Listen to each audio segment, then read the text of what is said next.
Assalamualaikum warahmatullahi wabarakatuh. Nama saya Anissa Lestari dengan NIM 444200030. Di sini saya akan menjelaskan mengenai kajian evaluasi nilai gizi pada pangan tepung talas Buneng. Nah, pada karakteristik produk ini, talas Beneng atau Santosoma undipes Koch merupakan salah satu biodiversitas lokal Kabupaten Pandeglang.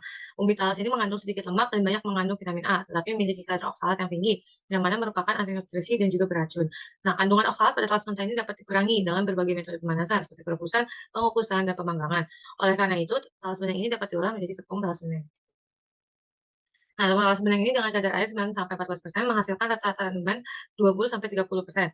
Nah, pada nilai derajat keputihan yang berpengaruh terhadap penampakan produk akhir yaitu 81,15%, tepung talas Beneng ini memiliki kecerahan yang lebih tinggi. Nah, pada bentuk granulopati tepung talas Beneng ini diamati menggunakan SEM sehingga diperoleh ukurannya yang kecil, bentuknya tidak beraturan dan juga poligonal. Pada ukuran granulopati ini berkisar 1,344 sampai 4,695 mikrometer. Pada tepung talas Beneng ini juga memiliki puncak viskositas yang tinggi dan diikuti penurunan yang cukup tajam selama pemanasan, sehingga dapat diketahui produk tersebut kurang tahan atau kurang stabil pada proses pemanasan. Nah, standar yang digunakan yaitu standar SNI 3751/2009, yang mana, tepung talas Beneng ini mengikuti, standar mutu tepung pada umumnya.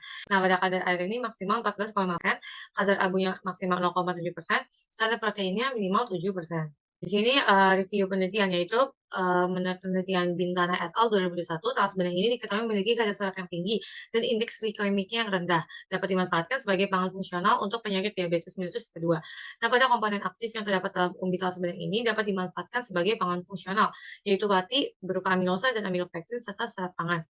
Pada serat pangan ini dapat diketahui sebagai bagian yang tidak dapat dicerna oleh enzim pencernaan dalam usus halus manusia dan dapat mengurangi absorpsi glukosa dan kolesterol. Makanan yang menjadi sumber serat memiliki indeks glikemik yang lebih rendah serta memberikan efek metabolik yang mana dapat mengurangi hipoglikemia. Nah, di sini ada review penelitian, yang penelitian dari Budiarto et al. Dan juga di sini ada penelitian dari Bintana et al. 2021. Di sini dapat terlihat bahwa Bintana ini menggunakan perlakuan berupa pengukusan dan pengovenan, merupakan analisis laboratorium dari tepung talas Benengnya, yang mana di sini kadar air 6,10%, sedangkan sini yang menggunakan perlakuan diperoleh hasil yang berbeda. Di sini juga kadar abu, kadar lemak, dan protein, karbohidratnya juga diperoleh hasilnya yang berbeda, karena yang di sini menggunakan akuan yang berbeda.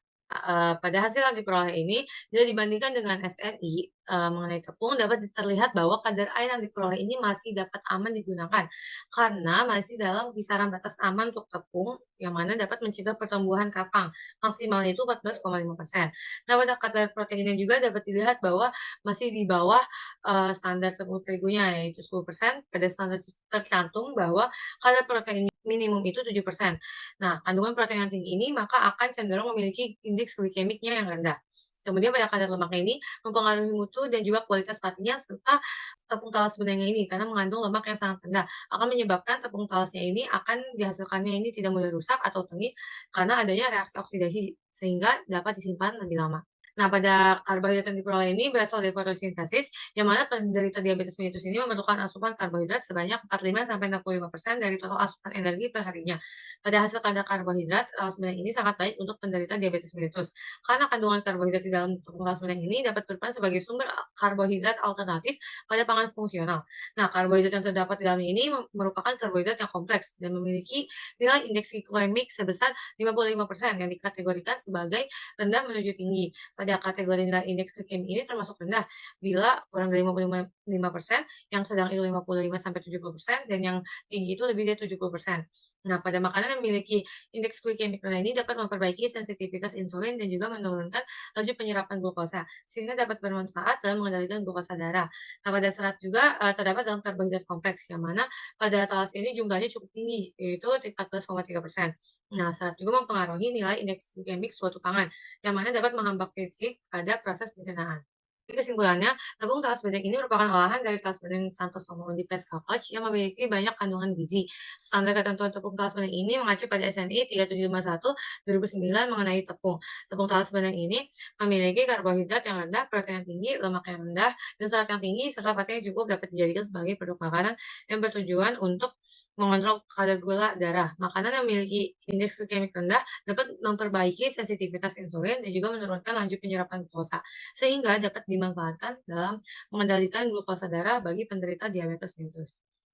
Sekian presentasi dari saya, kurang lebihnya mohon maaf. Wassalamualaikum warahmatullahi wabarakatuh.